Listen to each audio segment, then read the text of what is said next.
Радий знову вітати в себе на каналі. Буду сьогодні обслуговувати штатну паливну систему автомобіля і продовжувати процес вирівнювання розхіду палива. В минулому відео обслуговував систему запалення. Можете подивитися, додаю ось тут посилання вверху справа. Сьогодні ж я заміню сіточку бензонасоса, ось таку я її вже придбав.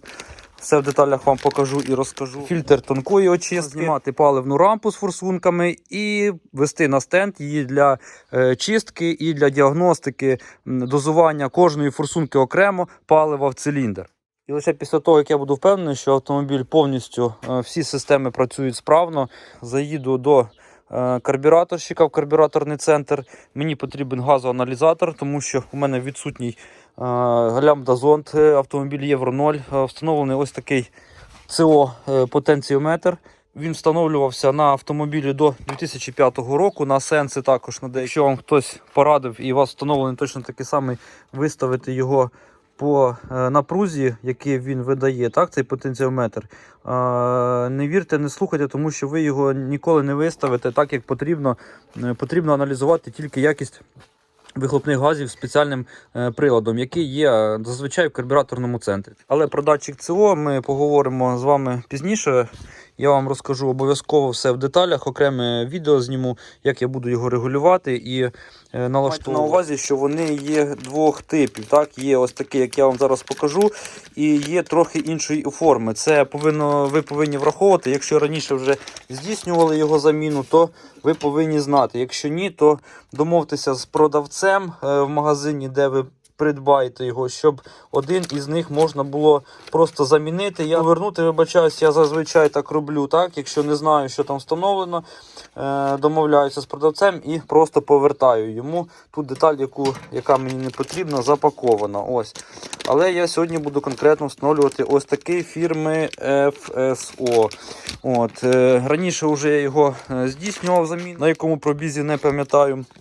Тому що якщо він забитий, і це дуже часто така проблема в ланосів є, падає, значить, тиск у паливній рампі, і від цього в нас паливо дозується неправильно.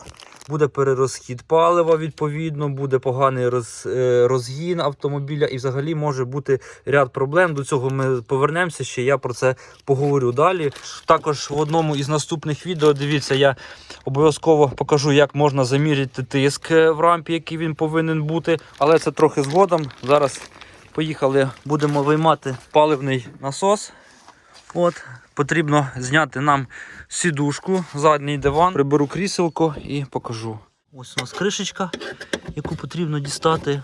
Ось він сам наш бензонасос. Якщо є якась плівка, обов'язково, щоб не розлити паливо, тому що залишиться запах і його буде важко вивести.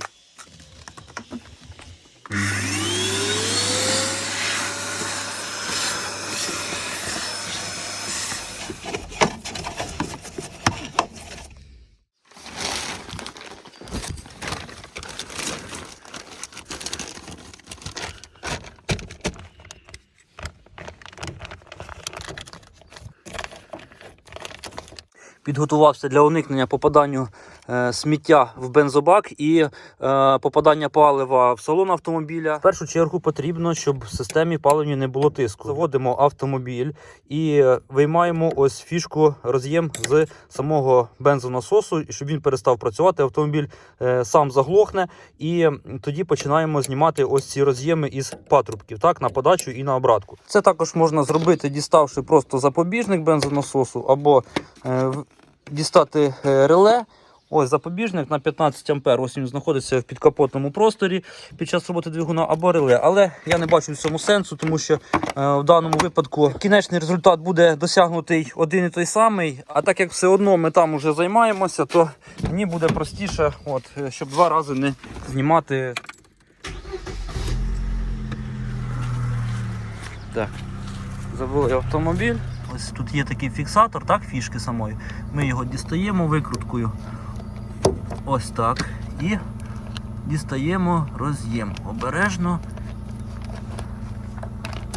Ось. Так. Так. Автомобіль заглох. Що нам і потрібно було. Тепер можна знімати фіксатор наконечника трубки подачі палива і обратки. Отак. Обережно дістаємо. Ось яка конструкція. Просто по краям натискаємо, він виходить з пазів, фіксатор цей, і натиском виштовхуємо цю трубку. Нічого важкого немає взагалі. Так само, як і принцип фіксації паливного фільтра тонкої очистки під капотом. Потрібно приготувати резервуар. Я беру звичайно баклажку, так обріжу, тому що коли ми дістанемо колбу, там буде ще паливо, бензин і потрібно буде його злити. Ударна викрутка і молоток. Ось ця пережимна шайба по кругу, її потрібно ударами змістити проти часової стрілки. Ось такий тут метод фіксації. І тепер її можна вийняти, так, і разом з паливним насосом. Так, дістаємо.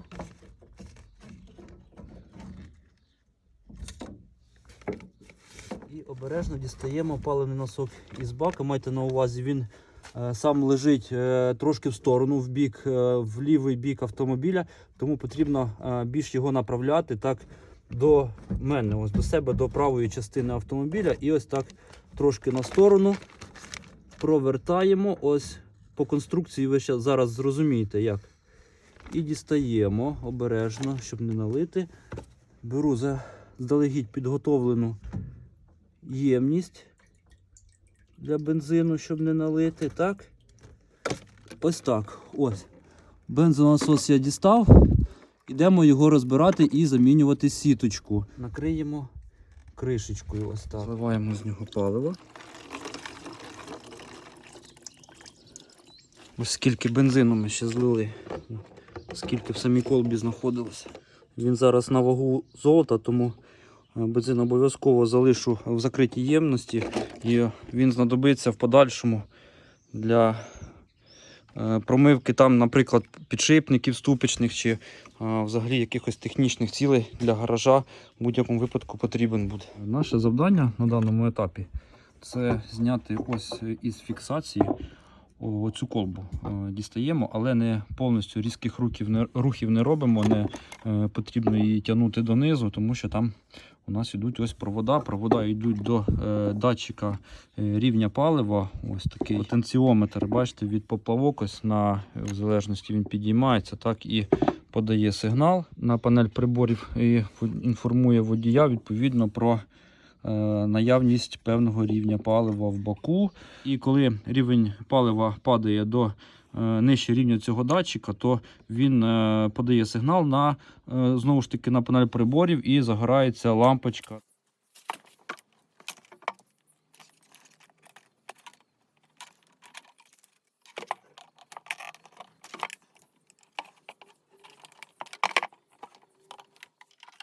Обережно дістаємо колбу.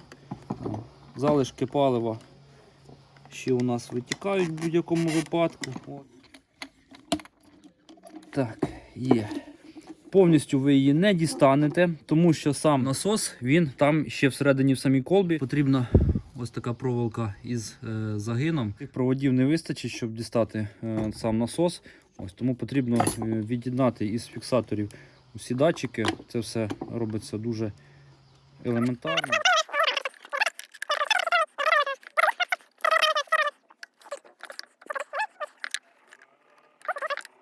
Заводимо в підкришку самої колби.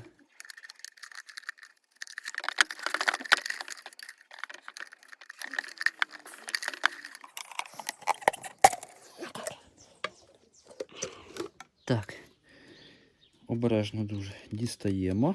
Потрібно ось тут приблизно оцим крючком захвачувати пластик і тягнути на себе. Я вас дезінформував. Ось оці датчики можна було не від'єднувати, в принципі, тому що легше дістати ось оцю фішку, роз'єм усіх проводів. Ось. І без проблем дістати. Провода стануть довшими і не будуть заважати, щоб дістати, значить, сам бензонасос із колби. В якому стані знаходиться сіточка. Думаю, тут коментарі зайві. Неймовірна кількість бруду, що в самій колбі, При тому, що автомобіль був в експлуатації виключно на газу, на бензині я майже не їздив, просто по кругу циркулювало той бензин, який знаходився в баку постійно, але ж він зібрав ось яку кількість. Тут є такий, бачите, фіксатор, така шайбочка, її просто викруткою потрібно по колу, який тримає на ущільнювачі саму сіточку. Ось вона, ця шайбочка.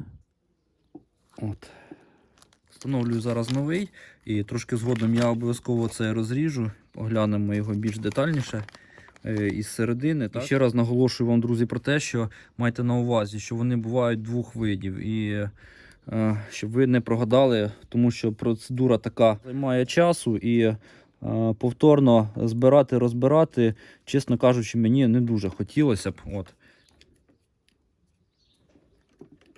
Почищу зараз колбу і в обратній послідовності встановлюю на місце. Ось, будь ласка, якщо вам видно, дивіться, що я дістаю із колби. Схоже щось на силікон чи плівка якась.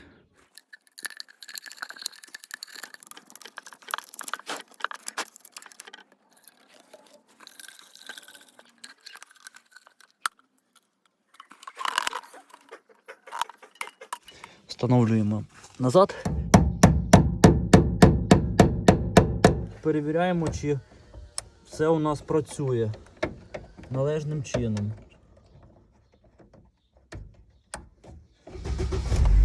Все працює. Встановлюю сідушку і продовжуємо. Далі розріжемо фільтр, в якому він вигляді, і заміню паливний фільтр тонкої очистки. Наскільки він може створювати по ступеню забрудненості опір для бензонасосу, створювати навантаження для нього і зменшувати тиск в системі. Так, по специфіці конструкції у нас є ось такий,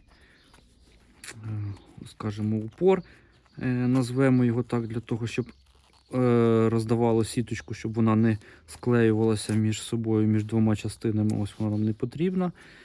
Оглядаємо, як вона виглядає. Не зовсім критично, скажімо так, на перший погляд. Але ж враховувати потрібно, що я не так давно здійснював її заміну. І на бензині їздив дуже мало.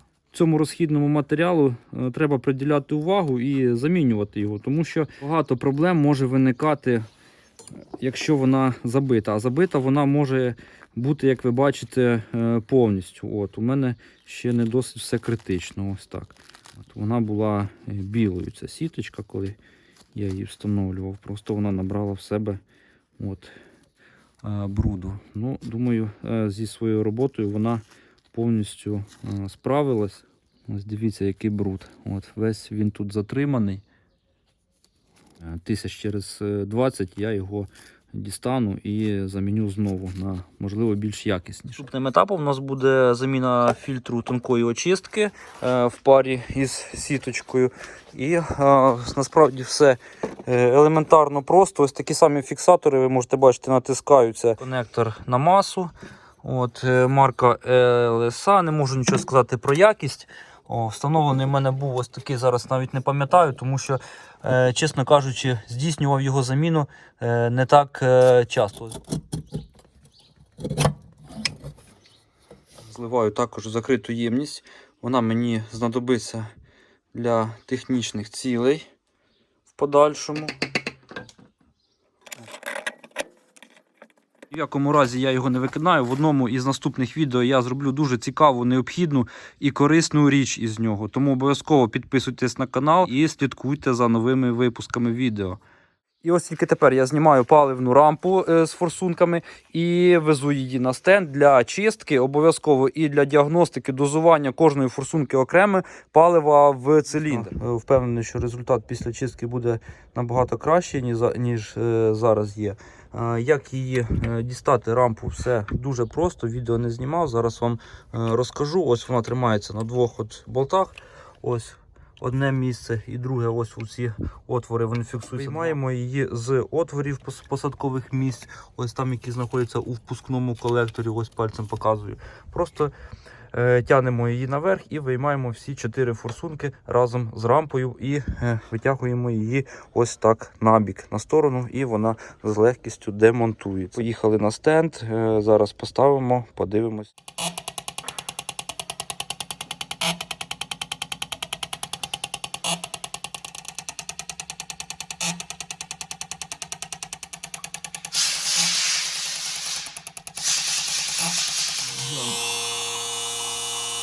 З приводу ущільнювачів я вам покажу, як от уже відслоюється резина на них, і коли вони потребують заміни. Ось так виглядає. Обов'язково перевіряйте наявність таких пошкоджень, коли міняєте, чистите форсуночки. Ось бачите, її потрібно замінити, тому що вона у верхній частині ось вона може з часом пропускати, щоб не довелося вам знімати повторну рампу, так, і здійснювати їх заміну. Так само перевіряємо нижні на їх стан. І я вже придбав заздалегідь всі 4 їх. Ось комплектами вони продаються із заводу. Ось ця верхня товща, нижня тонша. Але я буду здійснювати заміну їх однакового розміру. Всі 8 штук. Ось так вони виглядають. Вони більш щільніше прилягають, доволі гарної якості. Не буде таких проблем з підсосом воздуха, у вас не буде сумнівів. Встановлюємо назад. Процес регулювання розходу палива і обслуговування штатних систем керування двигуном мого автомобіля триває. Наступним етапом буде регулювання датчика СО. Не пропускайте мої відео. Всім добра, до побачення.